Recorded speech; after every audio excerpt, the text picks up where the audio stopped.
Hello students, मैं करतार सिंह तंवर आपका English की क्लास में हार्दिक अभिनंदन करता हूं। I welcome all of you guys in this English class. दोस्तों, मैं आपके लिए आज की क्लास में लेकर आया हूं night of the scorpion poem. It was written by Nissim Ezekiel. ये एक इंडियन पोएट हैं जो इंडियन बैकग्राउंड की पोएम है, इंडियन पोएट है, इंडियन विलेज की एक पोएम है, बहुत खूबसूरत पोएम है नाइट ऑफ द स्कॉर्पियन, जो निसिम इजिकल ने लिखी है। ठीक है, हमने जो पिछली क्लासेस में जो पोएम पढ़ी थी वो सारी वेस्टर्न जो पोएट्स थे उनकी पढ़ी थी। हमने जो स्कूल लेक्चरर का हमारा सिलेबस दिया हुआ है उसमें से हम लोगों ने 6 पोएम्स तो पढ़ ली हैं। हम लोगों ने वेस्ट विंड पढ़ ली, हमने ग्रेशन अर्न पढ़ ली, my last duchess, on his blindness, daffodils, ठीक है ना। तो ये सारी पोएम्स हम लोगों ने पढ़ ली हैं। अब हम लोग इंडियन राइटर्स की, इंडियन पोएट्स की पोएम पर आ गए हैं और हमारी पोएम है नाइट ऑफ द स्कॉर्पियन। ये पोएम क्या है, पोएट के बारे में थोड़ा पढ़ते हैं, थोड़ा पोएम के बारे में देखते हैं हम लोग। देखिए, अगर हम बात करें नाइट ऑफ द स्कॉर्पियन की,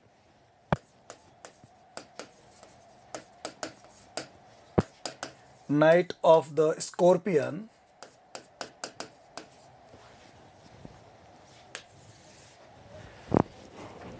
ये एक इंडियन पोएम है, इंडियन बैकग्राउंड में लिखी गई है। ठीक है, इसके जो पोएट हैं वो है निसिम is equal.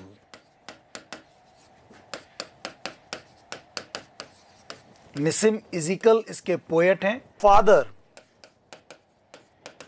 He was the father of post colonial Indian English poetry. जो इंग्लिश पोएट्री थी, इंडियन इंग्लिश पोएट्री, उसके पोस्ट कॉलोनी मतलब आजादी के बाद के जो कवि थे उनमें इनको सबसे पहला कवि माना जाता है। He is known as the father of post colonial Indian English poetry. He was born in 1904। इस पे क्वेश्चन बनता है कब पैदा हुए, 1904 में। कब एक्सपायर हुए, 2004 में, 2004 में। और इन्हें father of post colonial Indian English poetry माना जाता है।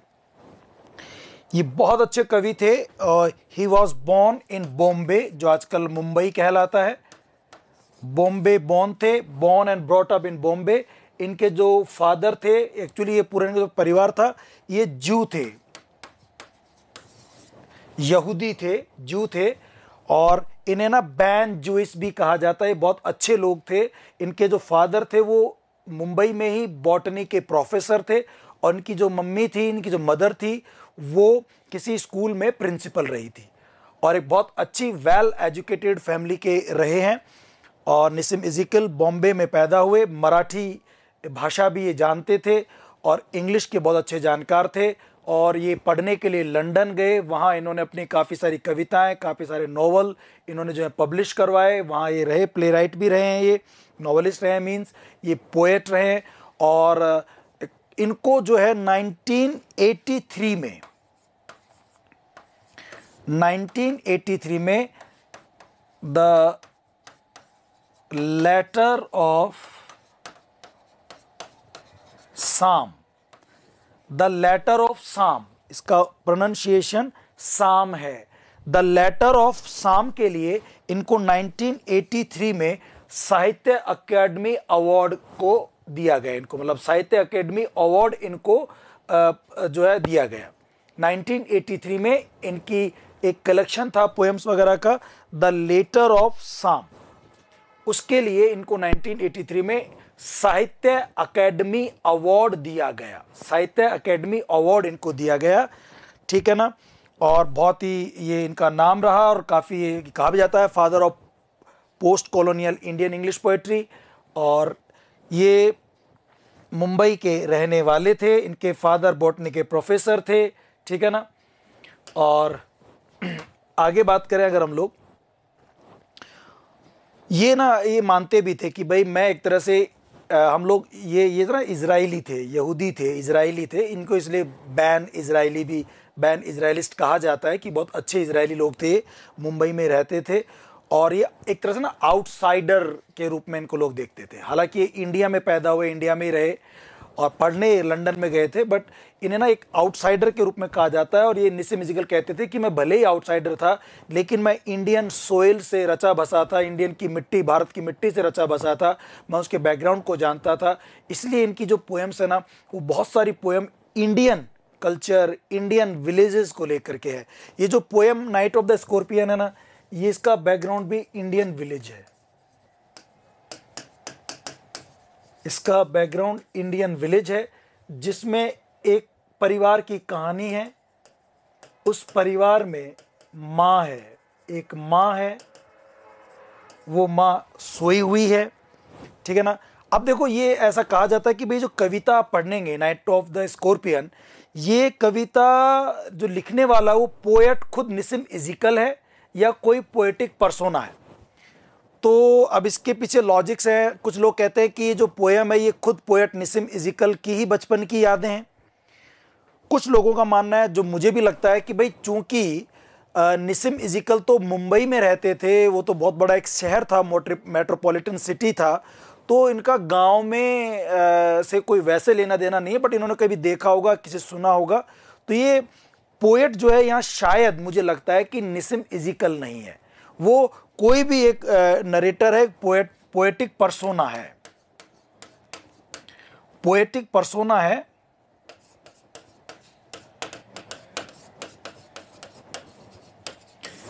ये कोई पोएटिक पर्सोना है, कोई पोएट ने जो एक व्यक्ति माना है उसके अंदर, उसकी माँ है, मदर है, and she was sleeping in the night in her hut. She was sleeping in her hut in the night and it was raining continuously. It was continuously raining about 10 hours. ये दिया गया है, लगभग 10 घंटे तक raining होती रही, raining continuously 10 hours. 10 घंटे लगातार बारिश होती रही। तो इस बारिश की वजह से a scorpion crawling and came into the house of poetic persona. जो भी पोएट है उसके घर में स्कॉर्पियन अंदर आ गया और उस स्कॉर्पियन ने क्या किया, मदर के टो पर, जो उसका टो था, पैर की जो अंगुली, पैर का जो अंगूठा था, ही मीन्स जो स्कॉर्पियन है, स्टंग बाय स्कॉर्पियन। स्कॉर्पियन ने क्या किया, उस मां के पैर पर डंक मार दिया। Because it was raining continuously 10 hours, तो पानी के डर से वो बचकर जो है वो घर के अंदर घुस गया। वहां पर उसकी मां जो थी वो लेटी हुई थी और उसने जो उसके टॉप पर डंक मार दिया। ही स्टंग। स्कॉर्पियन को यहां पर पर्सोनिफाई किया गया, उसको एक व्यक्ति की तरह माना, उसके लिए ही यूज किया, हिम यूज किया, एक व्यक्ति की तरह स्कॉर्पियन को माना। उसी की कहानी है। उसने क्या किया, मदर को स्टंग कर दिया, ठीक है ना। एक्चुअली वो बरसात के डर से घर के अंदर आ गया और ना वो एक सैक ऑफ राइस, चावल के बोरे के नीचे जाके छुप गया। वहां उससे कुछ छेड़छाड़ की गई, वो बाहर निकला और उसने डंक मार दिया।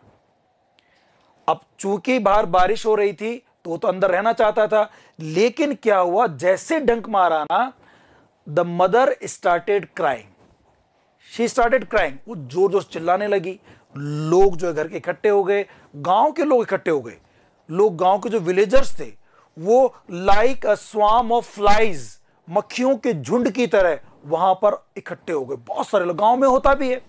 इसने ना इंडियन बैकग्राउंड दिया है, इंडियन विलेज का बैकग्राउंड दिया है कि वहां के लोग ऐसे जमीन पे नीचे सोते हैं, उनके कच्चे घर होते हैं, उनके घरों में बिच्छू सांप घुस जाते हैं। इस तरह का बैकग्राउंड देने की कोशिश की है। और लोग ना इसकी बुराई भी करते हैं। लोग कहते हैं कि ये कई पोएट्स हैं, जो कई ये नॉवेलिस्ट हैं, ये इंडियन की गरीबी को जो है उसका बखान करते हैं और उससे फिर वो उनको ऑस्कर मिल जाता है, उनको साहित्य अकेडमी अवार्ड मिल जाता है, उनको नोबेल पुरस्कार मिल जाता है। तो ऐसा ही कुछ लोग बुराई भी करते हैं निस्सिम इज़िकल की। बट वो कहता है कि भाई ये तो ठीक है, जो मैंने देखा वो बताया, मतलब एक तरह से ये इंडियन विलेज के अंदर जो अभी आगे पढ़ेंगे सुपर स्टिशंस की बात भी करता है। गांव में जो अंधविश्वास होता है ना उसकी बात करता है, वो भी आगे आएगा। विलेजर्स आ गए, बहुत सारे एक साथ, नंबर ऑफ विलेजर्स, एक झुंड में सारे एक साथ आ गए और उन्होंने आकर के वो हाथों में लैंटेन्स लेकर, लालटेन लेकर आए, कैंडल्स, मोमबत्तियां लेकर आए, लालटेन लेकर आए और घर में आ गए कि साहब क्या हुआ क्या हुआ क्या हुआ, व्हाट हैपेंड। फिर क्या होता है उसको बताते हैं, भाई ऐसे ऐसे स्कॉर्पियन काट गया। तो वो ढूंढने लगते हैं। उन खूब सारे लोगों की भीड़ देख करके स्कॉर्पियन जो डर जाता है बेटा, he got scared, he got frighten. वो अब डर की वजह से बेचारा, बाहर बारिश हो रही है फिर भी उसको अपनी जान बचानी है तो वो बाहर निकल जाता है। अब लोग ढूंढने लगते हैं कि भाई स्कॉर्पियन कहाँ है कहाँ है कहाँ है, ढूंढते हैं उसको, मारेंगे। क्योंकि लोगों में, गांव में एक सुपरस्टिशन, एक अंधविश्वास है। वो कहते हैं कि जब तक ये स्कॉर्पियन जिंदा रहेगा और वो चलता रहेगा तो जो जहर है उसकी मां में, वो जहर भी चलता रहेगा और उसका दर्द, उसकी पेन, उसका सफरिंग्स, उसकी पीड़ाएं और बढ़ती जाएंगी। तो they try to search looking for the scorpion, they started looking for the scorpion so that they can kill him, वो उसको मार सके। उसको मारेंगे तो मां की तकलीफ कम हो जाएगी, ऐसा उनका मानना है। सो सब लोग निकल जाते हैं बाहर निकलते हैं, ढूंढते हैं, लाइट लेके, लालटेन लेके। अब उनकी लालटेन से जो उनकी रोशनी बनती है, शैडो बनती है झोपड़ियों पर, तो ऐसा लगता है कि डर की वजह से लोगों के मन में डर है, तो उनको लगता है कि यार ये स्कॉर्पियन ये रहा, तो उनकी छाया जो है वो दीवार पर बनती है, स्कॉर्पियन जैसी नजर आती है। खैर वो ढूंढ रहे होते हैं पर उनको नजर नहीं आता। फिर वापस आ जाते हैं और वो कहते हैं कि भाई यार ये तो जो है ना, इसकी माँ ने जो है ना, वो कहते हैं गांव वाले कि इसने कोई पुराने जन्म में पाप किए होंगे, ये उसका फल मिल रहा है, अब उसको सजा मिल रही है। या फिर अगले जन्म में ये अभी अगर कष्ट भोग लेगी तो अगले जन्म में इसको फायदा होगा। इस तरह की सुपरस्टिशन बातें करते हैं। फिर कुछ लोग कहते हैं कि भाई ये तो जो इसकी जो डिजायर थी ना, इसके शरीर की जो डिजायर थी, जो इच्छाएं की इसने, कामनाएं की, जो एम्बिशन थी, इसकी महत्वाकांक्षाएं थी, जो ये इसने अजीब अजीब जो है सपने देखे थे, महत्वाकांक्षी उनको नुकसान पहुंचाया लोगों को, उसको ये भरपाई करेगा। उस एविल को, उस बुराई को, उस डिजायर को, उस एम्बिशन को खत्म करेगा। ये जहर प्योरीफाई करेगा उसकी बॉडी को। ये कहा गया, purify the poison, purify the body, the flesh of desire, the flesh of desire उसको क्या करेगा, वो प्योरीफाई करेगा।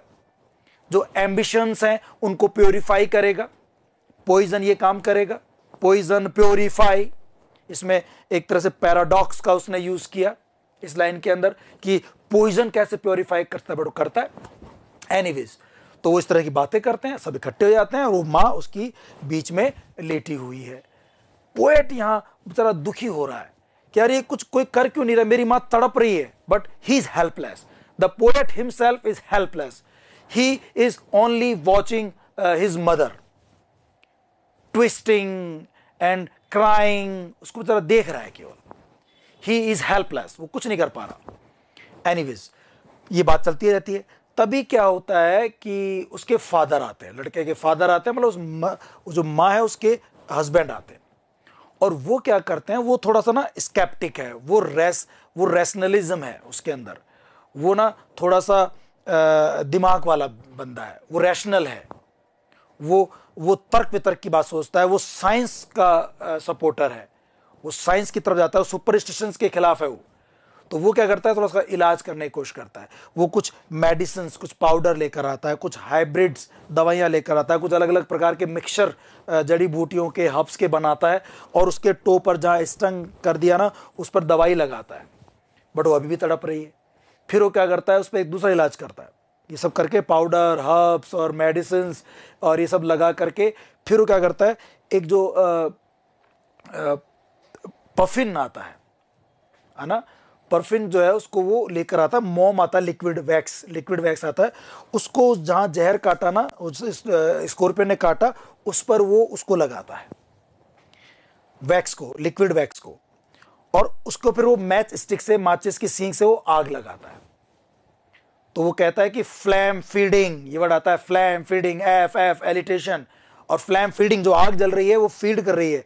अब इस पे पन है कि वो हो सकता है कि उस वैक्स को ही, वैक्स तो जलता है तो इसलिए वो जल रहा है, या हो सकता है कि वो जो जहर है उसके अंदर उस जहर को खींच रहा है वो, फ्लैम फीडिंग, तो वो जो आग जलती है वो जहर को खत्म कर रही है, ऐसा मानते हैं उसके फादर, पोएटिक पर्सोना के फादर। एनीवेज, तो वो उससे बिल्कुल ठीक नहीं होते, अभी भी तड़प रही है बेचारी उसकी माँ। फिर वो क्या करते हैं, बाबा को बुलाते हैं, एक होली मैन को बुलाते हैं, एग्जॉसिस्ट को बुलाते हैं, एक एनचेंटर को बुलाते हैं, वो एक ओझा बाबा, एक एनचेंटर को बुलाते हैं, जादूगर को बुलाते हैं, जो गांव में नहीं, अपने गांव में इंडियन बैकग्राउंड्स में, इंडियन विलेजेस में ये बाबा वगैरह आते हैं, भाई सांप काट गया, चलो वो कुछ मंत्र वंत्र फूंकेगा, तो वो कुछ मंत्रास का वो वहां पे जो है वो रिसाइटेशन करता है, इनकैंटेशन करता है, मंत्रोच्चारण करता है कि भाई इस मंत्रों से कहीं सही हो जाए। तो होली मैन आता है, मंत्रोच्चारण करता है, बट उससे भी वो ठीक नहीं होती। इतने करते करते क्या होते हैं, 20 घंटे हो जाते हैं, 20 आवर्स का टाइम हो गया, रात भर वो तड़पती रही। 20 आवर्स के बाद क्या होता है, वैसे भी जो स्टिंग होता है ना, जो जहर होता है, वो पॉइजन क्या होता है, 20 घंटों के बाद वैसे भी खत्म हो जाता है। 20 घंटों के बाद जो पॉइजन है वो अपने आप कम हो जाता है, उतर जाता है जहर, वो मिटिगेट हो जाता है, वो सबसाइड हो जाता है, सबसाइड हो जाता है, जहर कम हो जाता है और उसकी मां ठीक हो जाती, अपने आप जहर उतर गया। न होली मैन से उतरा, न उसके फादर से उतरा, न लोगों की प्रेयर दुआओं से उतरा। लोगों ने दुआएं करी, भगवान ने दुआएं करी, और बहुत सारे लोग आ गए, खूब सारा गांव इकट्ठा हो गया वहां पर, सबने दुआएं करी, बट वो तो अपने आप ठीक हो गई, क्योंकि 20 घंटे बाद जहर ही उतर गया। बिच्छू का जहर कोई खतरनाक होता नहीं है, वो जहर उतर गया और वो मां खड़ी हो गई। अब लास्ट की लाइन सबसे बेस्ट है इसकी, जो इस पूरी कविता का सार है, समरी है। वो मां उठते ही कहती है कि थैंक गॉड, भगवान आपका धन्यवाद, यू स्पेयर्ड माई चिल्ड्रन, तुमने मेरे बच्चों को बचा लिया और मुझ पर जो है पॉइजन का असर रहा, बिच्छू ने मुझे काटा, बच्चों को नहीं काटा। तो देखो, एक मां जो तड़प रही थी, तड़प के बाद, दुख के बाद वो उठती है और वो अपनी चिंता नहीं करती, अपने बच्चों की चिंता करती है।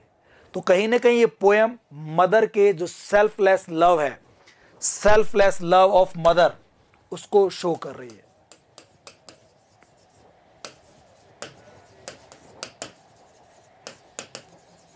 ये मां के सेल्फलेस लव को शो करती है, ये उसको बताती है, ये इंडियन बैकग्राउंड को बताती है, ये बताती है कि एक तरफ तो रैशनलिज्म है, तर्क वितर्क, दिमाग लगाता है, साइंस की बात कर रहे हैं, वो तो है फादर।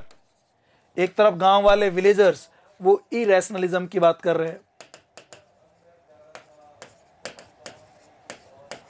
इरेशनलिज्म की बात कर रहे हैं, वो रिलीजन की बात करते हैं, वो धर्म की बात करते हैं, ठीक है ना। वो है गांव वाले, ये सब गांव वाले हैं। वो विलेजर्स हैं, विलेजर्स, वो है होली मैन, जो बाबा आया था, जो पंडित आया था, जो ओझा आया था। और साइंस की बात करने वाले, रैशनल यानी कि तर्क वितर्क की बात करने वाले फादर थे, जो दवाइयों का, मेडिसिन का, इनका प्रयोग करते हैं। हालांकि वो ठीक किसी से भी नहीं होती, वो तो खुद ब खुद 20 घंटे बाद सही हो जाती है, ठीक है ना। तो ये एक तरह से पोयम है आपकी नाइट ऑफ द स्कॉर्पियन, बहुत इजी, बहुत सरल सी पोयम है, फ्री वर्स में लिखी गई है। It has been written in free verse, इसको फ्री वर्स में लिखा गया है। फ्री वर्स मतलब देयर इज नो राइम, कोई राइम नहीं है,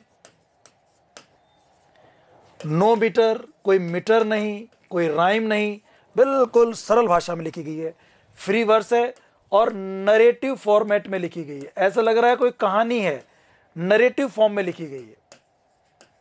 एक्चुअली ये एक तरह से कहानी है, एक एपिसोड है, पूरा एक एपिसोड है जिसमें एक स्कॉर्पियन घर के अंदर आता है, माँ को डंक मारता है, माँ तड़पती है और उसके लोग कैसे कैसे इलाज करते हैं, क्या क्या प्रार्थनाएं करते हैं, उन सब के बारे में बताया गया। और लास्ट में ठीक हो जाती है और भगवान का धन्यवाद देती है कि उसके बच्चों को बिच्छू ने नहीं काटा, उसको काट के रह गया बस, वो उसके बच्चों पर ज्यादा कोई फर्क नहीं पड़ा। तो पूरा एक एपिसोड है, पूरी एक कहानी है जो नरेटिव फॉर्म में लिखी गई है और एक फ्री वर्स है।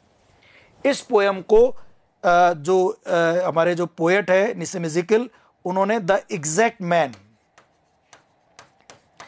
द एग्जैक्ट नेम जो उनका 1965 में कलेक्शन आया था, उसमें इसको पब्लिश करवाया था। द एग्जैक्ट नेम 1965, उसमें इस पोएम को उन्होंने पब्लिश करवाया था, ठीक है ना।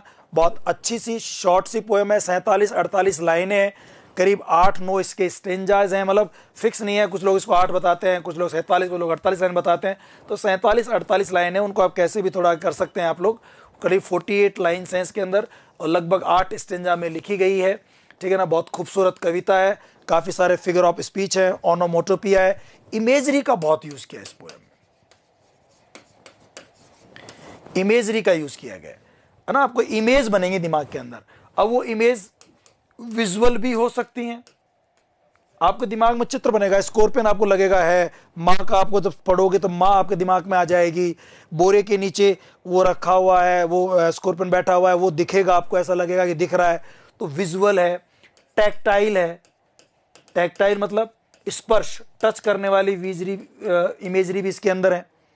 जैसे वो डंक मारता है उसको, जब वो उसके माँ के स्टंग के ऊपर पिताजी जो है वो गरम गरम वैक्स डालते हैं तो ऐसा लगता है टच हो रहा है, दर्द सा हो रहा है, हमारे को भी ऐसा फील होता है। तो टच इमेजरी है। स्मेल इमेजरी है, जब लालटेन जलती है, कैंडल जलती है तो उनकी ऐसे वैक्स की स्मेल सी आपको आएगी। जब पढ़ोगे ऐसा आप अनुमान लगाओगे, इमेज करोगे, आप इमेजिनेशन करोगे, ऐसी इमेजरी बनेंगी। Smell, tactile, visual, sound, sound वाले बनेंगी। बज, वो जो गांव वाले आते हैं और they are buzzing, they are taking the names of God, ठीक है ना, तो वो ऐसे बजिंग हो रहा है, ओनोमोटोपिया उनकी जबान चल रही हैं, तो ऐसे साउंड इमेजरी भी है, विजुअल इमेजरी है, स्मेल इमेजरी है। ये सब इमेजरी का इसके अंदर यूज़ किया गया है। इमेजरी का बहुत यूज़ किया है, ओनोमोटोपिया का यूज़ किया, एक जगह ऑक्सोमोरॉन भी है, ऑक्सीमोरॉन भी है। पैराडॉक्स का यूज़ किया, हाइपरबली का यूज़ किया गया। हाइपरबली, एंडलेस रेन, रेन जो बारिश कभी खत्म ही नहीं होगी, इस तरह का वर्ड हाइपरबली इसमें यूज़ किया गया। तो बहुत अच्छी पोएम है, काफ़ी सारे फिगर ऑफ स्पीचेस यूज़ किए गए हैं, ठीक है ना। फ्री वर्स में, कोई मीटर नहीं, कोई राइम नहीं, बिल्कुल सरल भाषा में। इंडियन बैकग्राउंड है। एक कोई पोएट जो भी है इसका पोएटिक पर्सोना, उसकी बचपन की यादें इसमें है। Recollection of poetic personage childhood remembrance memories, उनकी जो बचपन की यादें उसके बारे में बताया गया, जिसमें स्कॉर्पियन उसकी माँ को काट जाता है। उसका पूरा एक एपिसोड है, एक सिंगल एपिसोड में पूरी कविता है, ठीक है ना दोस्तों। तो आई होप कि आपको थोड़ा सा बैकग्राउंड समझ में आ गया, क्या पोएम है समझ में आ गया। अब हम इस पोएम को पढ़ना शुरू करते हैं। बहुत ही इजी सी पोएम है, देखिए आप लोग। Night of the scorpion, Nissim Ezekiel, ये इसका नाम है, पोएट है, और समझा कौन रहे हैं? यस, आपके डियर केटी सर। तो देखते हैं इस पोएम को, समझते हैं दोस्तों। ये पोएम भी पिछली पोएम की तरह समझ में आती है क्या हमारे को? आगे बढ़ते हैं हम लोग। देखिए, ये आप एक चित्र देख रहे होंगे, यहाँ पर एक इमेज करो। देखो, मैंने कोशिश की है कि पोएम जो है ना, ये चूंकि एक एस्थेटिक सेंस के लिए होती है, ये आपके मन दिमाग को इनको झकझोरनी चाहिए, तो मैंने कोशिश की है। और आप मुझे बताना भी कि ये कोशिश कैसी लगी आप लोगों को, कि जब मैं आपको सामने इमेज लेकर आ रहा हूँ, कविता आपके दिमाग में बन रही है। देखिए, एक गांव का आपको चित्र दिखाई दे रहा होगा। देयर आर सम हर्ट्स, कुछ झोपड़ियां हैं, बारिश हो रही है, it's raining continuously, it's raining, it's downpour, बहुत तेज बारिश हो रही है, ठीक है ना। झोपड़ियां हैं, बिजली कड़क रही है, इट्स थंडरिंग, बिजली कड़क रही है। और देखो क्या है, आई रिमेंबर। आई कौन है? आई यहां पोएट है या पोएटिक पर्सोना है। पोएट जो इस पोएम को लिख रहा है, अब वो निसिम इज़िकल है कि कोई दूसरा है, तो वो भाई पोएट तो निसिम इज़िकल ही है, बट पोएट ने कोई व्यक्ति माना है यहां पे, तो वो पोएटिक पर्सोना हो सकता है, कोई पोएटिक पर्सोना है। वो कह रहा है आई रिमेंबर, मुझे याद आता है। मैंने कहा ना, याद है, बचपन की याद है। इसके अंदर घटना घटित हुई थी पोएटिक पर्सोना के साथ में चाइल्डहुड में, कि उसकी माँ को स्कॉर्पियन ने काटा था, उसी के ऊपर कहानी है। वो कह रहा है, आई रिमेंबर द नाइट, मुझे वो रात याद आती है, my mother was stung by scorpion 10 hour. देखो, मदर 10 आवर सेम राइज, कहीं कोई राइम नहीं है, कोई लाइन बड़ी है, कोई लाइन छोटी है, कोई मीटर नहीं, कोई राइम नहीं। ऐसी कविताओं को हम बोलते हैं फ्री वर्स। तो this poem has been written in free verse, ये फ्री वर्स में लिखी गई है। सुना हो ना, ब्लैंक वर्स, फ्री वर्स, तो ये फ्री वर्स में लिखी गई है। मेरी माँ रात को लेटी हुई थी, मुझे याद आता है, वॉज स्टंग बाय स्कॉर्पियन। उसे किसने काटा? एक स्कॉर्पियन, एक बिच्छू ने डंक मार दिया।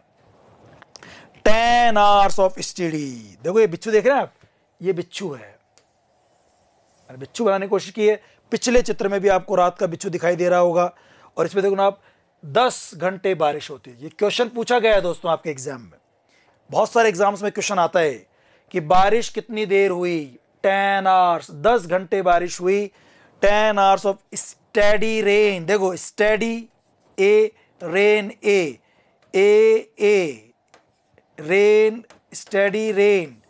तो स्टेडी और रेन, ए का साउंड है, तो ये ए वोवल साउंड रिपीट हो रहा है, इसको हम बोलते हैं एसोनेंस। क्या कहते हैं दोस्तों हम लोग इसको? एसोनेंस कहते हैं। तो स्टेडी रेन, लगातार 10 घंटे बारिश हुई, हैड ड्राइवन हिम, और इससे वो आ गया, हैड ड्राइवन हिम। हिम किसके लिए जो है यहाँ पे? स्कॉर्पियन के। स्कॉर्पियन को पर्सोनिफाई किया गया है। स्कॉर्पियन को क्या किया गया दोस्तों? पर्सोनिफाई किया गया है। पर्सोनिफाई मींस उसको व्यक्ति की तरह माना गया है। जानवर को, स्कॉर्पियन को व्यक्ति की तरह माना गया है कि स्कॉर्पियन है, और वो जो है बारिश की वजह से घर के अंदर आ गया। हैड ड्राइवन हिम, ये जो बारिश थी उसे ले आई खदेड़ कर, हैड ड्राइवन, इसे भगाकर, खदेड़ कर, ये जो बारिश थी इस बिच्छू को खदेड़ कर ले आई, to crawl beneath a sack of rice. पहले तो घर के अंदर आ गया, दिख रहा है अभी, ये बनाया आपके लिए मैंने, ये बिच्छू जो है घर के अंदर आ गया, और घर में आकर के ये एक जो राइस, चावल के बोरे के नीचे आके छिप गया। क्रॉल, रेंगते हुए बोरे के नीचे छिप गया।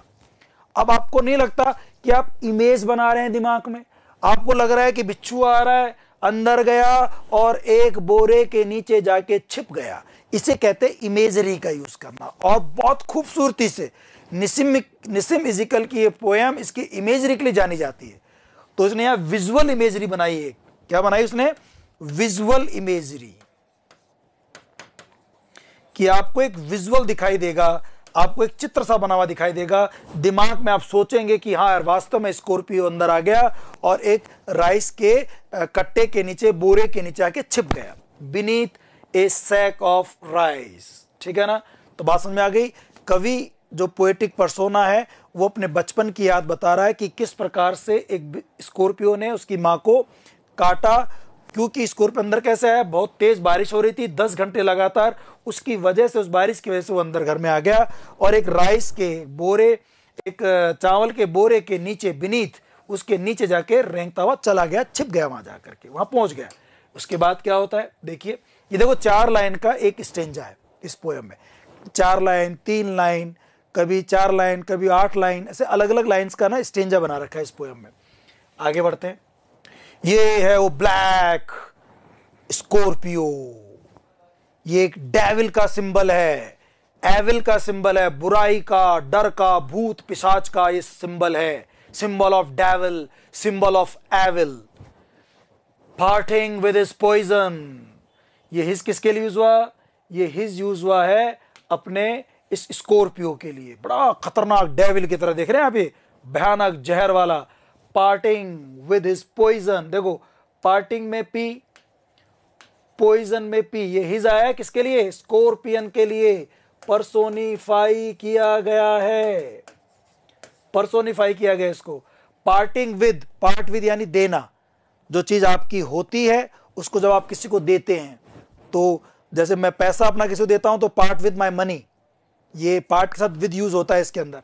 पार्टिंग विद हिज पॉइजन, वो अब मेरे पास तो पैसा है, मेरे पास ज्ञान है, मैं टीचर हूं, मैं आपको वो दे रहा हूं, लेकिन बिच्छू के पास तो जहर है, गंदे लोगों के पास तो गंदगी होती है, जो डेविल होते हैं, जो जो जो जो डीमन होते हैं, उनके पास तो बुरी चीजें होती है, तो वही दे सकते हैं। तो इसको डीमन का प्रतीक माना, इसलिए देखो चित्र मैंने लिया काला, बिल्कुल black. Parting with his poison, वो क्या देता है? अपना पॉइजन देता है, अपना जहर देता है। जो स्कॉर्पियो है वो अपना जहर देता है। पार्ट विद हिज पॉइजन, देखो पार्ट में पी, पॉइजन में पी, पी और पी यहां रिपीट हो रहा है, इसे आप कहते हैं एलिट्रेशन, अनुप्रास अलंकार। P P, parting with his poison, flash, तभी फ्लैश होता है, बिजली चमकती है, फ्लैश, क्योंकि बाहर तो बारिश हो रही है, तो इट थंडर्ड, फ्लैश, बिजली चमकती है।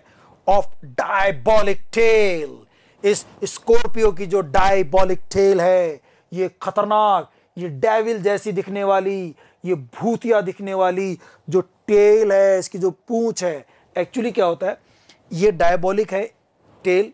एक तो बहुत भयानक दिखती है ना, और दूसरा क्या है, जो स्कॉर्पियो होता है ना, उसका जो पॉइजन होता है वो इस टेल में ही होता है। उसका जो बिच्छू का जो जहर होता है ना, वो इस टेल में ही होता है। डायबोलिक टेल, वो डेविलिश, डायबोलिक मीन्स डेविलिश, वो भयानक दैत्य रूप वाली जो टेल है उसकी।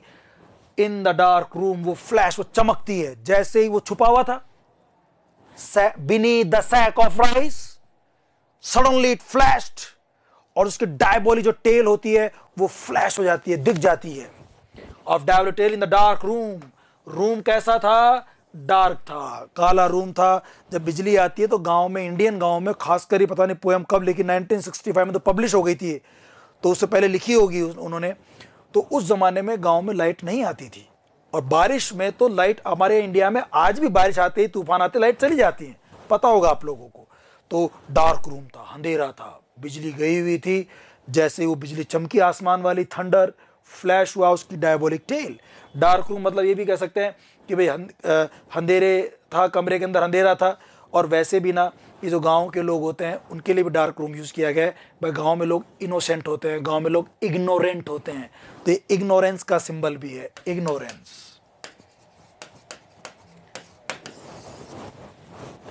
तो डार्क रूम में उसकी डायबोलिक टेल जो है वो फ्लैश होती है, चमकती है। ही रिस्क द रेन अगेन, अब उसे लगता है कि अपन डंक मार चुके हैं और बिजली चमक रही है, लोग ढूंढेंगे और अपन कहीं ना कहीं उनको पता चल जाएंगे, और दिखते ही वो लोग अपने को चप्पल से, जूतों से, किसी से मार देंगे, अपना काम लगा देंगे। उसको ऐसा लगता है, तो वो क्या करता है बेचारा, अपनी जान बचाने के लिए रिस्क लेता है कि यहां पड़े रहेंगे तो जान जाएगी पक्का। तो एक काम करते हैं, बारिश में चलने का रिस्क ले लेते हैं। तो वो क्या करता है दोस्तों, बारिश में जाता है। रिस्क द रेन अगेन, बेचारा वापस बारिश में जाने का रिस्क उठाता है कि यहां तो पक्का मरेंगे, बाहर हो सकता है बच जाए, तो रिस्क उठाता है वो बाहर निकलने का। ये जो है 3 लाइनें हैं, ठीक है ना। और वो बाहर निकल जाता है, इसको डंक मार दिया और वो बाहर चला गया। अब देखते हैं आगे क्या होता है। The peasants came like swarms of flies, बहुत अच्छी लाइन है। peasants वहां पर आते हैं like मतलब यहां पर सिमली का यूज किया गया है। सिमली, जो लोग आते हैं वो किसकी तरह आते हैं, स्वाम्स ऑफ फ्लाइज, मधुमक्खियों के स्वाम्स, झुंड की तरह। जैसे आपने देखा होगा मधुमक्खियां एक साथ ऐसे लाखों करोड़ों की संख्या में पूरा ऐसे झुंड दिखाई देता है आपको, स्वाम दिखाई देता है।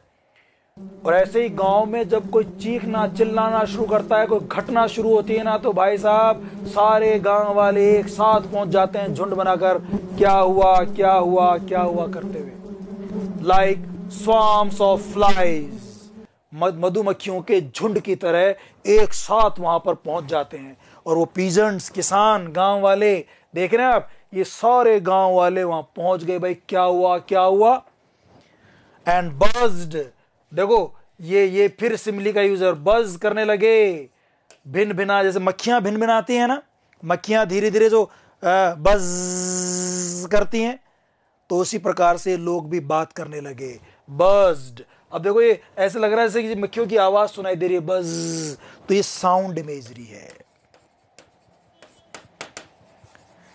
साउंड इमेजरी है दोस्तों, बज। और बज के अंदर जो है ना, अगर हम फिगर ऑफ स्पीच की बात करें तो एक और है ओनोमोटोपिया। ओनोमोटोपिया, मोनोमोटिव मतलब जब किसी की साउंड को आप इंग्लिश वर्ड बना देते हैं। जैसे बज एक साउंड है मधुमक्खियों का भिन भिनाने को, और उसको इंग्लिश वर्ड बना दिया बज, बज, थर्ड, क्वैक, ये जो होती है ना ओनोमोटोपिया होते हैं। तो निसे म्यूजिकल ने यहाँ ओनोमोटोपिया यूज किया और आपके दिमाग में एक इमेज बनाई साउंड की, इसको साउंड इमेजरी भी कह सकते हैं। पीजेंट्स आ गए स्वाम्स ऑफ फ्लाइज की तरह, ये भी एक इमेजरी बन रही है, ये विजुअल इमेजरी है। ऐसा लगेगा कि हाँ यार गांव में सब एक साथ लोग आते भी हैं, तो पूरी एक इमेज बनेगी आपके दिमाग में। The peasants came like swarms of flies, वो सब एक साथ आए। ये सिमली का भी यूज किया यहाँ पे फिगर ऑफ स्पीच, और ये विजुअल इमेजरी भी है, विजुअल इमेजरी है।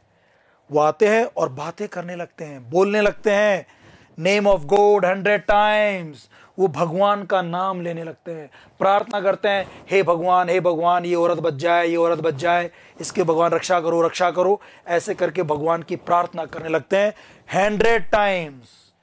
क्या उन्होंने वास्तव में 100 बार प्रार्थना की होगी? बट कवि की आदत होती है कि वो चीजों को बढ़ा चढ़ा कर बताते हैं, चीजों को बढ़ा चढ़ा कर बताना, इसे हम कहते हैं हाइपरबली। क्या कहते हैं दोस्तों इसको हम लोग? हाइपरबली। तो पोएट ने यहां हाइपरबली का यूज किया, एग्जैगरेशन का यूज किया, ओवर स्टेटमेंट यूज किया, इस बात को बढ़ा चढ़कर बताया कि लोगों ने सैकड़ों बार प्रार्थनाएं की, प्रे की गॉड से 100 टाइम्स। हाइपरबली, एग्जैगरेशन का यूज कर लिया to paralyse the evil one, कि वो एविल वन को, एविल किसके लिए जो है यहां पे? बुराई कौन है? एविल, भूत कौन है? बुराई कौन है? स्कॉर्पियन, जो भोली मां को काट गया, स्कॉर्पियन।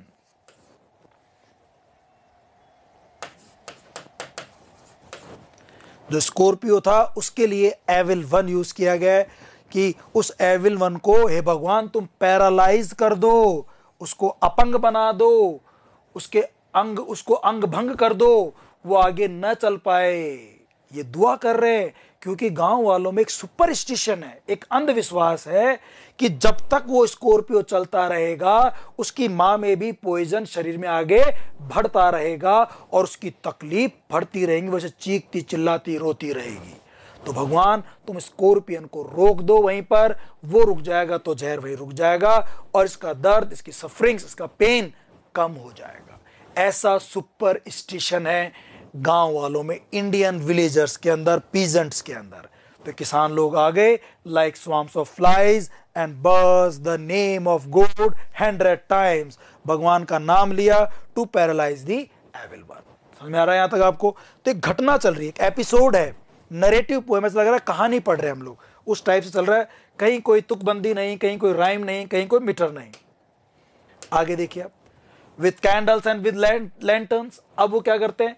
अपने कैंडल्स को लेकर के, अपने मोमबत्ती को लेकर के, लैंटर्न्स, लालटेन को लेकर के, throwing giant scorpion shadows of the mud baked walls, they searched for him, he was not found। देखो आप, ये पोयम है। आगे क्या कहते हैं? अब वो जो गांव वाले पहले तो प्रार्थना कर ली, काम तो उन्होंने क्या किया? प्रे कर ली भगवान से, भगवान नाम लेके, भगवान इसके दुख को कम करो, उस एविल वन को, उस स्कॉर्पियो को आप जो है वो पैरालाइज कर दो। फिर वो क्या करते हैं? अपनी कैंडल्स, अपनी लालटेन्स लेकर के उस स्कॉर्पियो को ढूंढ रहे हैं। वो जा रहे हैं, थ्रोइंग जायंट स्कॉर्पियन शैडोज। जब वो जा रहे हैं तो क्या हो रहा है कि उनके हाथ में लालटेन वगैरह है, तो लालटेन से जो विलेजर्स है उनकी छाया बन रही है, उनकी शैडो बन रही है, और वो शैडो जो है वो इसके ऊपर अपने जो झोपड़ियां है ना, कच्ची मिट्टी की बनी झोपड़ियां, उनके ऊपर उनकी छाया बन रही है। और चूंकि गांव वाले डरे हुए हैं, उनको पता है कि स्कॉर्पियो ने काटा है, तो जो लोग डरे हुए होते हैं ना जिस चीज से, उनको वो चीज दिमाग में दिखाई देती है, तो वो डरे हुए तो ऑलरेडी हैं स्कॉर्पियो की शैडो से। देखो स्कॉर्पियो में और शैडो में एस का आ रहा है रिपीटिशन, ये एलिटेशन है, एलिटेशन का यूज किया। और स्कॉर्पियन शैडोज, ये एक्चुअली जो शैडो है ये स्कॉर्पियो की नहीं बन रही, मड बेक्ड वॉल्स पर, मिट्टी की जो दीवारें है ना झोपड़ी की, उस पर एक शैडो बन रही है, वो शैडो गांव वालों की बन रही है। बट वो शैडो ऐसी बन रही है, ऐसा लग रहा है मानो कि ये शैडो किसकी है? स्कॉर्पियो की है। डर रहे हैं लोग बाग, और यार देखो स्कॉर्पियो रहा, बड़ो बात पता चलता है ये तो लोगों की छाया है। तो लोगों की जो छाया है, उन छाया से भी अब डरने लगे। डर, एक पूरे गांव में एक डर सा हो गया है। थ्रोइंग जायंट, विशाल काय, जायंट, बहुत बड़ी स्कॉर्पियो की शैडो बन रही है। वो शैडो एक्चुअली किसकी बन रही है? उन लोगों की बन रही है, विलेजर्स की बन रही है, on the mud baked walls. और वो शैडो किस पे बन रही है? एक झोपड़ी के ऊपर, जो कच्ची मिट्टी से बनाते ना लेप लाप करके, उस दीवार की बनी हुई है। दे सर्च फॉर हिम, वे उसकी तलाश करने चले गए। कौन? विलेजर्स उसकी गांव में तलाश कर रहे हैं, ढूंढ रहे हैं, तभी स्कॉर्पियन शैडो बन रही है। ये स्कॉर्पियन शैडो ये गांव वालों की है, और गांव वाले जो है वो डर रहे हैं, डर का प्रतीक है, फियर, स्केर्ड है। ही वॉज नॉट फाउंड, ढूंढते हैं बट उनको मिला नहीं। वो ढूंढने लगे, रात में बारिश हो रही थी, उनको मिला नहीं। अब क्या होता है देखिए, अब दे क्लिक देयर टंग्स, अब वो बोलने लगे। क्लिक्ड, क्लिक क्लिक क्लिक, जैसे जबान चलती है ना, जैसे क्लिक क्लिक क्लिक क्लिक होता है, तो ये साउंड है। तो यहां they click their tongue, sound imagery का यूज किया गया। किसका यूज किया हमने? साउंड इमेजरी का यूज किया। और क्लिक्ड, ये क्लिक क्लिक की आवाज होती है, आवाज को शब्द बना दिया, तो ये ओनोमोटोपिया है।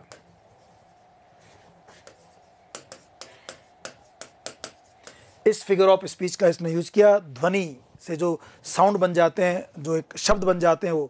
तो यह क्लिक जो ओनोमोटोपिया भी है और यहां पर ये साउंड इमेजरी भी है।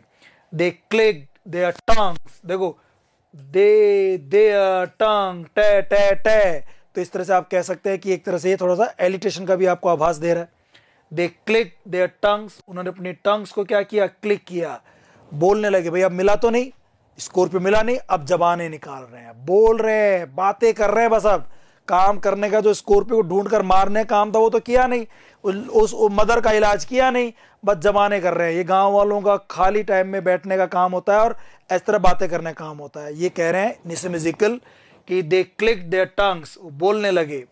With every movement that the scorpion made his poison moved in mother's blood, कि विद एवरी मूवमेंट, जैसे जैसे मूवमेंट करेगा स्कॉर्पियो, जैसे जैसे वो आगे चलता रहेगा, अपने को मिला नहीं, अब जैसे जैसे आगे चलेगा ना, स्कॉर्पियन मेड हिज पॉइजन, जैसे जैसे स्कॉर्पियो आगे चलेगा, उसका जो पॉइजन है, उसका जो जहर है, जो उसने इंजेक्ट कर दिया माँ के बॉडी में, माँ के ब्लड में जो इंजेक्ट कर दिया उसने, जो पॉइजन है, वो पॉइजन भी धीरे धीरे आगे बढ़ेगा।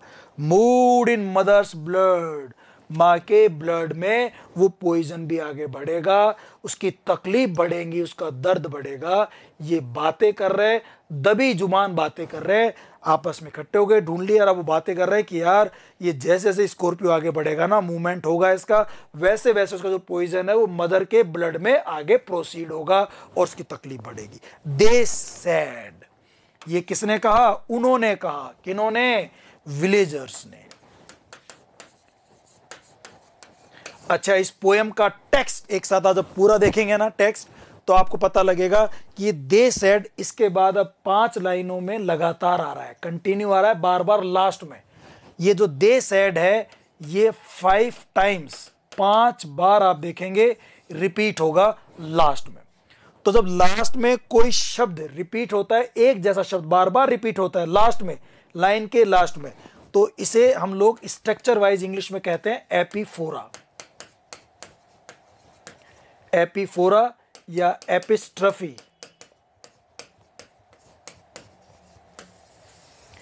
इसे हम क्या कहते हैं?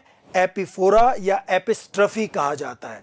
जब कोई चीज बार बार ऐसे रिपीट होती है किसी भी लाइन के लास्ट में, अगर कोई वर्ड, सेम वर्ड अगर रिपीट होता है, they said they said they said, बार बार आएगा, देखना भी आप लोग, इसे हम एपीफोरा कहते हैं, एपिस्ट्रफी कहते हैं। गांव वाले बात कर रहे हैं कि यार भैया अभी जैसे जैसे स्कॉर्पियो आगे बढ़ेगा, इसका दुख बढ़ेगा, जहर आगे बढ़ेगा, और ऐसा वो बार बार बोलेंगे। कई बातें अब कई बातें करेंगे वो। Click their tongue, click their tongue, अपनी जबान को हिलाएंगे अब वो। एपीफोरा का इसे ये इसको यूज करते हैं। अच्छा, कोई शब्द अगर किसी लाइन के शुरू में आता हो और फिर अगली लाइन में फिर आता हो, फिर तीसरी लाइन में फिर आता हो, ऐसा मैंने पिछली पॉइंट्स में पढ़ा था, ठीक है ना, तो उसको हम बोलते हैं एनाफोरा। क्या बोलते हैं उसको हम लोग? एनाफोरा कहते हैं। एनाफोरा, एपीफोरा। और जब ये दोनों यूज होते हैं, शुरू में भी रिपीट हो रहा है, लास्ट में रिपीट हो रहा है, फिर अगले लाइन में शुरू में, लास्ट में, शुरू में, लास्ट में, ऐसे अगर रिपीट होता है तो इसको हम बोलते हैं सिंप्लॉस। उसे क्या कहते हैं हम लोग? फिर सिंप्लॉस कहते हैं। तो देखना, इस पोएम में आपको एनाफोरा मिलेगा, एपीफोरा मिलेगा, चूंकि दोनों मिल जाएंगे तो सिंप्लॉस भी मिलेगा। वो अब देखना, दे साइड आ गए, यहां पर आगे बढ़ते हैं। ये ज्यादा समझ में आ गया आपको? वो थक चुके हैं, ढूंढ लिया, नहीं मिला, वो बातें कर रहे हैं क्या जैसे जैसे स्कॉर्पियो आगे बढ़ेगा, मूवमेंट होगा, पॉइजन भी आगे बढ़ेगा। दे सेड, उन्होंने कहा। किसने कहा? गांव वालों ने कहा। अब आगे और क्या कहते हैं देखो आप। May he sit still, they said, एक दे सेड पहले आ गया, may the sins of your previous birth be burned away tonight, they said, 3 time आ गया। मे योर सफर, देखो मे यहां आ रहा है, मे यहां आ रहा है, मे यहां आ रहा है। लाइंस के शुरू में क्या आ रहा है, बार बार मे आ रहा है, ठीक है ना। ये एपीफोरा है, क्या क्या एनाफोरा, जब मे बार बार आ रहा है शुरू में, यहां आ रहा है, यहां आ रहा है, यहां आ रहा है, इसे एनाफोरा कहते हैं। दे सेड यहां आ रहा है, दे सेड यहां आ रहा है, दे सेड पहले आ गया, 2 बार आगे भी आएगा, इसे एपीफोरा कहते हैं। और जब एनाफोरा भी है, एपीफोरा भी है, तो इसको सिंप्लॉस कहा जाता है। May he sit still, they said, may the sins of your previous birth. अब वो क्या कह रहे हैं, मे ही सिट स्टिल, भगवान करे। मे, गांव वाले प्रार्थना कर रहे हैं भगवान से, मे ही सिट स्टिल, भगवान करे वो शांत बैठ जाए, एक जगह बैठ जाए, एक जगह टिक जाए, आगे मूवमेंट ना करे, तो उस मां के शरीर में भी जहर मूवमेंट नहीं करेगा, ऐसा उनका मानना है। विलेजर्स का ऐसा मानना है। इस वजह से हम कह रहे हैं कि भाई ये एक तरह से सुपरस्टिशन है। वो मानते हैं कि भगवान कह रहे हो बैठ जाए। Sit still, S S alliteration, may he sit still, भगवान करे कि वो शांत बैठ जाए। दे सेड, उन्होंने कहा, मे the sins of your previous birth. अब वो देखो और बातें कर रहे हैं कि तुम्हें तकलीफ तो हो रही है, अब सही तो हो नहीं रही है, तो भगवान क्या करे, the sins of your previous birth, इस जहर की वजह, जो तुम्हें स्टंग किया ना अभी स्कॉर्पियो ने, वो जहर जो अंदर इंजेक्ट कर दिया पॉइजन को, उस जहर की वजह से the sins of your previous birth be burned away tonight, जो तुम्हारे पिछले जन्म के जो सिंस हैं, जो पाप हैं, जो पिछले जन्म के पाप हैं, वो इस जन्म में धुल जाएंगे। बर्न्ड अवे, वो जल जाएंगे, खत्म हो जाएंगे, तुम्हारे सारे पाप धुल जाएंगे। इस रात जब आज तुम तड़प रही हो ना, तो तुम्हारे पिछले जन्मों के जो बुरे कर्म थे, वो आज बुरे कर्म जो है वो साफ हो जाएंगे, तुम्हारे जो पाप थे वो धुल जाएंगे। उन्होंने कहा, दे सेड, देखना ये पोएट नहीं कह रहा, ये पोएटिक पर्सोना नहीं कह रहा, ये गांव वाले कह रहे हैं। मे योर सफरिंग्स डिक्रीज, भगवान करे तुम्हारी पीड़ाएं कम हो जाएं, पिछले जन्म के पाप धुल जाएं, तुम्हारी पीड़ाएं कम हो जाएं, आगे आने वाले जन्म की आगे लाइन आएगी। दे सेड, उन्होंने कहा कि सफरिंग डिक्रीज, तुम्हारी जो कष्ट है, जो तुम्हारी पीड़ा है, वो कम हो जाए। कौन सी पीड़ा, कौन से कष्ट तुम्हारे कम हो जाएं? देखिए, the misfortunes of your next birth, आगे ना बात, अगले जन्म के जो तुम्हारे मिसफॉर्चून्स है, दुर्भाग्य है, वो इस तकलीफ से वो कम हो जाए। मे ऐसा हो, दे सेड, चौथी बार आ गया, 4th टाइम, दे सेड, उन्होंने कहा, और ये मे आ गया 4th टाइम। पिछले जन्म के पाप धुल जाएं, अगले जन्म के जो तुम्हारे कर्म हैं, जो मिसफॉर्चून्स हैं, जो तुम्हारे अगले जन्म के जो आगे जो पाप करोगे, वो अभी से कम हो जाएं।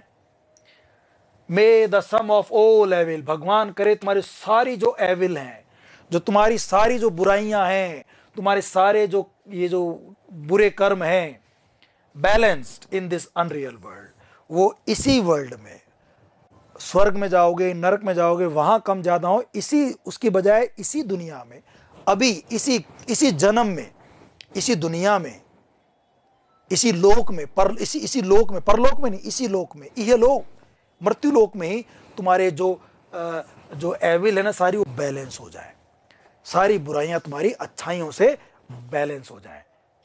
ऐसा वो दुआ कर रहे हैं, balance in this unreal world, against the sum of good become diminished by your pain, वो जो तुम्हारी जो अच्छाइयां हैं, उनसे ये जो बुराइयां हैं, ये बैलेंस हो जाएं, बाय योर पेन, तुम जो पेन सहन कर रही हो, जो तुम सफरिंग, जो पीड़ा तुम सहन कर रही हो, उससे तुम्हारे सब चीजें ठीक हो जाएं।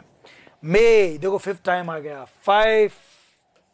5 बार मे का यूज किया गया, 5 बार दे सेड का यूज किया गया। इस बात को याद रखना आप लोग, क्वेश्चन बन सकता है।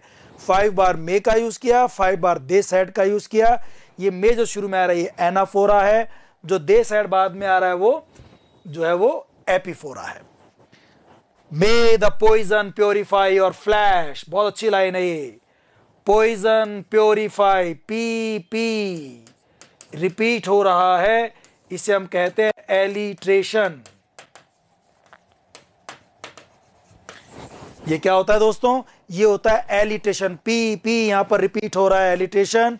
May the poison purify your flesh, तो यह एलिट्रेशन है। Poison purify your flesh, poison तुम्हारे फ्लैश को प्योरीफाई कर देगा। अब देखो, फ्लैश का वैसे तो मतलब होता है मांस, मांस, लेकिन यहां पर ये तुम्हारे फ्लैश को प्योरीफाई कर देगा, मतलब तुम्हारे शरीर को प्योरीफाई कर देगा। तो फ्लैश का मतलब यहां बॉडी है, शरीर है, माइंड है, बॉडी है, शरीर है। तुम्हारे दिमाग को, तुम्हारे दिल को, तुम्हारे शरीर को प्योरीफाई कर देगा, बिल्कुल शुद्ध कर देगा ये जहर। तो यहां जो बॉडी है, ये फ्लैश आपके शरीर का एक पार्ट पूरे शरीर को व्यक्त कर रहा है। तो जब कोई छोटी चीज पूरे होल पार्ट को जब रिप्रेजेंट करती है, या होल पार्ट कोई छोटी चीज को रिप्रेजेंट करता है, इसे हम लोग फिगर ऑफ स्पीच में कहते हैं सिनकडकी। इसे सिनकडकी कहा जाता है। तो यहां फ्लैश में सिनकडकी का यूज हुआ है, जो पहले भी मैं आपको पढ़ा चुका कई बार, पिछले पोएम्स में पढ़ाया आपको मैंने सिनकडकी। तो सिनकडकी का यूज किया, फ्लैश से बॉडी बता रहा है। और आपको नहीं लगता कि पॉइजन जहर प्योरीफाई करेगा? अरे भाई, जहर कैसे प्योरीफाई कर सकता है? जहर तो मारता है, वो शुद्ध कैसे करेगा? इसका मतलब इसमें दो कॉन्ट्राडिक्टरी बातों को एक साथ जक्सटापोज किया गया है, एक साथ रखा गया है। और जब दो कॉन्ट्राडिक्टरी बातों को एक साथ जक्सटापोज करते हो, साथ में से जबरदस्ती लेकर आते हो साथ में, इसे आप कहते हैं पैराडॉक्स। तो दोस्तों, इस लाइन में पैराडॉक्स भी है, पैराडॉक्स का यूज किया गया इस लाइन में। May the poison purify your flesh, भगवान करे तुम्हारे शरीर को शुद्ध कर दे ये जहर। मतलब तुम्हारे जितने भी बुरे कर्म हैं, तुम्हारे जितने भी गलत चीजें हैं, एविल्स हैं, बुराइयां हैं, उन सबको प्योरीफाई कर दे। प्योरीफाई योर फ्लैश, आपका शरीर, योर फ्लैश ऑफ डिजायर, यह आएगा आगे, तुम्हारे जो इच्छाओं का जो शरीर है, जिसमें तुम तरह तरह की इच्छाएं करती हो, उस शरीर को वो प्योरीफाई कर दे। तो देखो, प्योरीफाई, पॉइजन प्योरीफाई में एलिट्रेशन भी है, इसमें पैराडॉक्स भी है, और फ्लैश की वजह से सिनकडकी का भी यूज किया गया है। तो बहुत सारे फिगर ऑफ स्पीच का निसिम इजिकल ने यूज किया है, इसलिए ये पोएम बहुत खूबसूरत है और इसलिए हमारे ये सिलेबस में रहती है। ठीक है ना? ओके, आगे बढ़ते हैं। देखो हम लोग of desire, flash of Dzire, वो था पिछली लाइन में, लाइनों को तोड़ रहा है ये भी बार बार। फ्लैश ऑफ डिजायर, जो हमारा शरीर है जिसमें इच्छाएं कभी खत्म नहीं होती, उसके शरीर को ये प्योरीफाई करेगा। And your spirit of ambition, और महत्वाकांक्षाओं की जो तुम्हारी आत्मा है। ये क्वेश्चन अभी पूछा है 2020 में, इस आरपीएस स्कूल लेक्चरर में पूछा, या फिर संस्कृत डिपार्टमेंट वाले स्कूल लेक्चरर में पूछा है कि वो एक पूरी लाइन दे दी और योर स्पिरिट ऑफ, और आगे ये ब्लैंक स्पेस दे दिया। तो ये भरना था, उसमें ऑप्शन था एम्बिशन, एम्बिशन करेंगे हम लोग। तो पोएट ने कहा spirit of ambition and flash of Dzire, दो वर्ड यूज किए उसने, फ्लैश ऑफ डिजायर और स्पिरिट ऑफ एम्बिशन। तो एक एक वर्ड को याद रखो आप। टेक्स्ट में कहीं से भी कोई चीज पूछ लेता है वो, तो आपको पोएम का ना पूरा टेक्स्ट पता होना चाहिए, लगभग आपको लाइन के वर्ड्स, उनकी राइम स्कीम सब याद होनी चाहिए। बहुत अच्छी तरह से आप इसको ना अक्यूमुलेट करो, बहुत अच्छी तरह से इसको आप जो रिमेंबर करो, याद करो, लर्न करो। Of desire and your spirit of ambition they sad, देखो दे सैड जो है यहां 5th टाइम्स आ गया, 5 बार यूज किया है।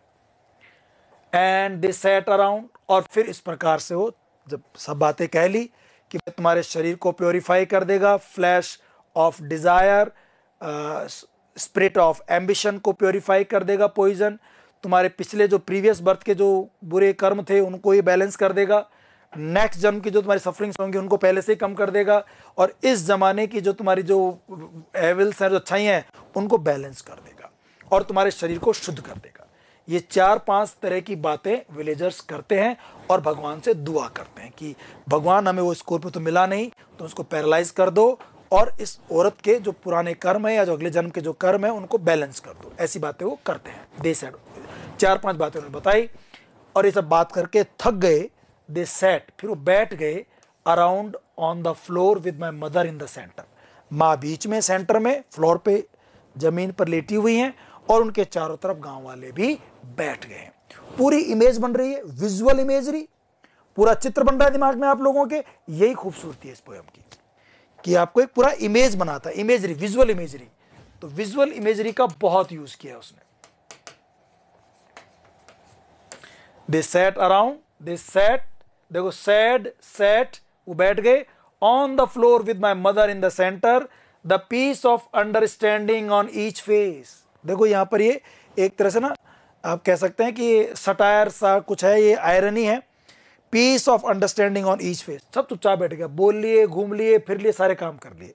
अब हर किसी के चेहरे पर एक पीस ऑफ अंडरस्टैंडिंग है। ऐसा लग रहा है शांति तो है, पर ऐसा लग रहा है समझ में आ गया, बट ऐसा हुआ नहीं एक्चुअली। उनको कुछ समझ नहीं आया क्या हो रहा है। ये तो केवल एक सुपरस्टिशन था, जो बातें कर रहे थे वो सब अंधविश्वास है, ये कोई साइंस की बात नहीं कर रहे थे। और ऐसा बैठे बैठे ऐसे एक्टिंग कर रहे हैं, ऐसे ढोंग कर रहे हैं, जैसे मान लो सब कुछ समझ में आ गया। अब वो चुपचाप बैठ गए कि भाई ऐसा ऐसा होगा, पीस ऑफ अंडरस्टैंडिंग। तो एक आयरनी है, विडंबना है, कुछ समझ में कुछ आया नहीं उनको, बट वो पूरा प्रिटेंड कर रहे हैं, ढोंग कर रहे हैं ऐसा कि अंडरस्टैंडिंग ऑन ईच फेज, कि भाई समझ में आ गया, अब ठीक है, अब जो होगा देखा जाएगा। इस तरह से बातें उनकी चल रही थी। अब आगे देखिए, अब वो तो बैठ गए, तभी क्या हुआ, और गांव वाले भी आए, मोर कैंडल्स, और खूब सारी मोमबत्तियां लेकर लोग, मोर लैंटर्न्स, और लालटेन लेकर के, मोर नेबर्स, और पड़ोसी बहुत सारे आ गए। मोर मोर मोर मोर, 4 टाइम्स मोर शब्द का रिपीटिशन हुआ। तो यार रिपीटिशन जो है फिगर ऑफ स्पीच भी है, रिपीटिशन हो रहा है, यहां दोहरान हो रहा है एक ही वर्ड का बार बार। मोर कैंडल्स, मोर लैंटर्न्स, मोर नेबर्स, मोर इंसेक्ट्स, और कीड़े मकोड़े, बारिश हो रही थी, कीड़े मकोड़े और भी आ गए। बरसात में जब लालटेन लेके चलते हैं, कैंडल थे, तो उसके आसपास में कीड़े मकोड़े आ जाते हैं, इंसेक्ट्स आ जाते हैं। मोर इंसेक्ट्स, और कीड़े मकोड़े आ गए। एंड द एंडलेस रेन, और बारिश होती रही। एंडलेस रेन, कभी ना खत्म होने वाली बारिश होती रही, एंडलेस रेन, ठीक है ना। तो ये बारिश कभी ऐसा होता है खत्म नहीं, कभी तो खत्म होती है, बट इसने बहुत बढ़ा चढ़ाकर बोल दिया, एग्जैगरेशन कर दिया, ओवर स्टेटमेंट कर दिया। इसको हम कहते हैं hyperbole, over statement. Endless rain कह रहा है कि बारिश होती रही, रुकी ही नहीं। My mother twisted through and through, मेरी माँ थी जो बेचारी, वो ट्विस्टेड थ्रू एंड थ्रू, वो ट्विस्ट होती रही, अरे दर्द मेरा, मर गई रे, मर गई, मारा बारा रे, मर गई रे, मर गई रे, ऐसे करते ना दर्द के अंदर, ऐसे बेचारी ट्विस्ट करती रहती, अकड़ती रही, ऐंठती रही, और दर्द होता रहा। उसका बेटा बेचारा देख रहा है हेल्पलेसली, क्या करे ये लोग, कर क्या रहे, दुआएं कर रहे हैं, इलाज कोई कर नहीं रहा। ट्विस्टेड थ्रू एंड थ्रू, लगातार वो कंप्लीटली जो है वो ट्विस्ट होती रही। ग्रोनिंग, बेचारी कराहती रही, रोती रही जोर से। अब ऐसा साउंड सा लग रहा है, रो रहा बारा, मर गई रहे, मर गई रहे, मारवाड़ी बोलते हैं अपने यहाँ। इस तरह से वो जोर जोर से ग्रोनिंग कर रही है, चिल्ला रही है, चीख रही है, बेचारी तड़प रही है। साउंड इमेजरी का यूज किया कवि ने यहाँ पे, sound imagery. Groaning on a mat, twisted through and through, my mother, बेचारी उसकी मिजरी, उसकी दयनीय स्थिति, कितना पेन वो सहन कर रही है अंधविश्वास की वजह से। लोगों ने छोड़ रखा है, चारों तरफ बैठे हैं, तमाशा देख रहे हैं केवल, और लोग तमाशा देखने आ रहे हैं, बहुत सारे लोग तमाशा देखने आ रहे हैं। तभी माई फादर, जो पोएटिक पर्सोना है, उनके पिताजी, माई फादर स्केप्टिक, वो एक स्केप्टिक है। Sceptic, one person who doesn't believe in orthodox religious beliefs, जो धार्मिक जो अंधविश्वास होते हैं, कट्टर अंधविश्वास, ऑर्थोडॉक्स, उनको विश्वास नहीं करते, जो धर्म वर्म में ज्यादा विश्वास नहीं करते, खासकर ढकोसलों में, फालतू की बातों में, उस तरह के थे उसके फादर। स्केप्टिक थे, रैशनलिस्ट थे। उसके फादर कैसे थे? स्केप्टिक थे, रैशनलिस्ट थे। रैशनलिस्ट मतलब जो कि लॉजिक्स पे बात करते हैं, जो रीजंस पे बात करते हैं, रैशनलिस्ट थे वो, तर्क संबंधित बात करते थे। Trying every curse and blessing, उसने हर अच्छी और बुरी चीज ट्राई की, कोशिश की। अब देखो कर्स एंड ब्लेसिंग, ये दो ऑपोजिट वर्ड्स हैं, एक दूसरे से बिल्कुल विपरीत कॉन्ट्राडिक्ट वर्ड्स हैं। जब दो कॉन्ट्राडिक्ट वर्ड्स को पास पास में रखते हो, इसको हम कहते हैं ऑक्सीमोरॉन। क्या कहते हैं इसको हम लोग? ऑक्सीमोरॉन।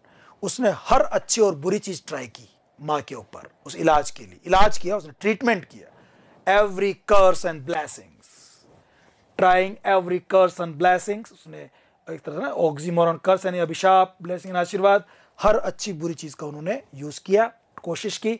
उसने powder, powder means medicine, powder को मेडिसिन भी कहते हैं। उसने दवा लगाई, अलग अलग मिक्सचर लगाए, घोल करके मिक्सचर लगाए, कई दवा पट्टी की, हब जड़ी बूटियों का यूज किया, हाइब्रिड, कभी पाउडर, हाइब्रिड, इन सबको मिला करके उन्होंने यूज किया हर उसको, इनको, और लेप लगाया उसके ऊपर, दर्द के ऊपर कुछ किया कोशिश।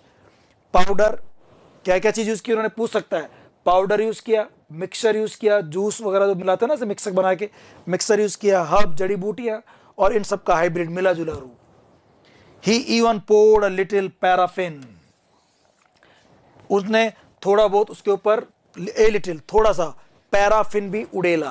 पोर पैराफिन, देखो पोर में पी, पैराफिन में पी, पी और पी, जब दो कॉन्सोनेंट साउंड रिपीट होते हैं तो इसको हम क्या कहते हैं दोस्तों? एलिट्रेशन कहते हैं। तो इसने यहां एलिट्रेशन का यूज कर लिया। पी पी पैराफिन, पैराफिन होता है liquid wax, A wax in liquid form.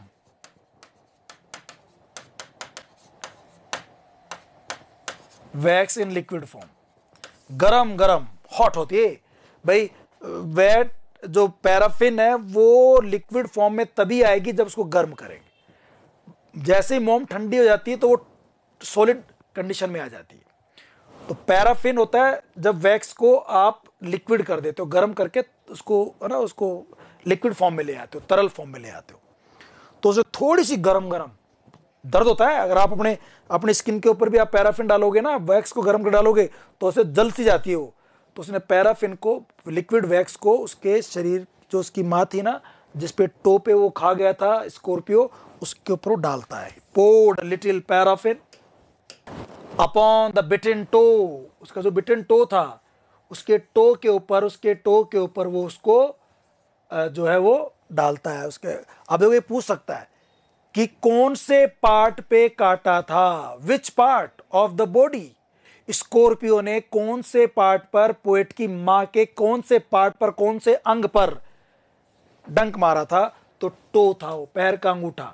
Bitten toe and put a match to it, उसने टो के ऊपर वो पैराफिन डाला, उसके ऊपर एक सींक लगाई, match to it, put a match to it, एक आग लगा दी।